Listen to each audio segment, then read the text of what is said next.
Right, we have an absolute titan in now. Okay, this lady is an absolute writing legend. Dapper Day, shift over to you. She's written countless international bestsellers, conquered TV and the movies. Her new book, The Dirty Dozen, is the latest in the acclaimed Tennyson series that gave us everyone's favourite prime suspect. Please welcome a specialist in killer thrillers with absolutely no filler. It's the queen of crime drama herself, Lynda La Plante. Good morning, Ms. La Plante. Good morning. How are you today? Very well indeed, actually. Let's talk about the book, The Dirty Dozen, out now in hardback. So this is the fifth literary story of Jane Tennyson. Yeah. And we've gone back. Okay, so for people who don't know who Jane Tennyson is, just where did she come from in the first place, in your mind? Well, it was getting a story bought but for commission. Right.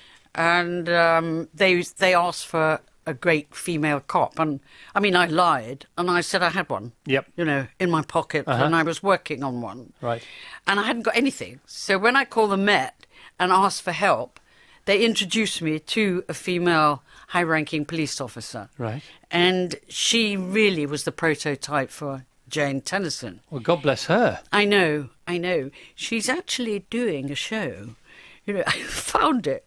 I was watching TV and I suddenly heard this advert come on. The real prime suspect. I said, beg your pardon? There she is. The female officer, now retired, has got her own show. Anyway. I love it. This is great. Not that she asked me to be on it, but never mind. I think you're fair and square where she's concerned. Yes, but then, you know, to actually be at a book signing, and this woman said to me, where did she come from? Yeah. Who was she? And Yeah. I realised, you know, I didn't know what made that female detective so fascinating to me and believable too. I mean, she really thumbed through that script, and she'd go, no. Ask a direct question. Don't waffle about. And bit by bit, she took me everywhere, taught me everywhere. But I didn't know what she was like when she was young. I didn't know how she became that strong female character that blew everybody apart. And, you know, Helen Mirren was magnificent. And so that started me off. So when you were at school, how were you there writing stories? Oh, didn't do that. No. Really? Nothing.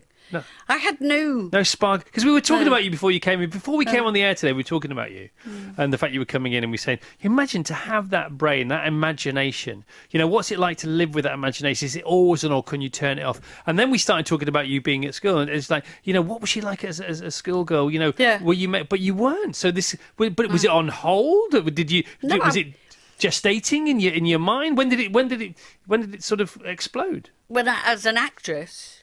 You know, and I went to the Royal Academy. I had no idea, really. I'd never been to the theatre. I mean, my father, when I said, I'm going to go to RADA, he said, what is it, bar? Am I coming with you? I said, no, Royal Academy.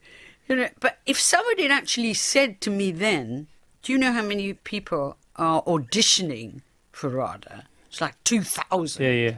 And there's 12 places. I might have had a little bit of nerve, but I was off. First time, Euston, arrived there. First time in a taxi. Yeah. Gower Street, the academy was in. Yeah. And I remember going on stage, and I thought, I can't really do St. Joan in white high heel shoes and a frilly underskirt. And so I said, excuse me, would you mind if I take off my shoes? And no. Could I also take off my underskirt? If that is the only thing you're taking off, that's fine. Go ahead. I said, well, I'm going to be doing St. Joan, the Lark. St. Joan was a young person who was burnt on the stake, and this terrible bored voice said, we do have the knowledge of who Joan of Arc was. Would you please get on with it? And so then I threw myself on my knees and got into RADA. Lynda, well done. It's great to meet you. Thank you very much. Have a lovely rest of the day. And Thank you. If you do go to lunch, just make sure you don't get recorded by some pesky journalist saying something you shouldn't. Because that would never do, would it? No, thank you very much. The Chris Evans Breakfast Show with Sky.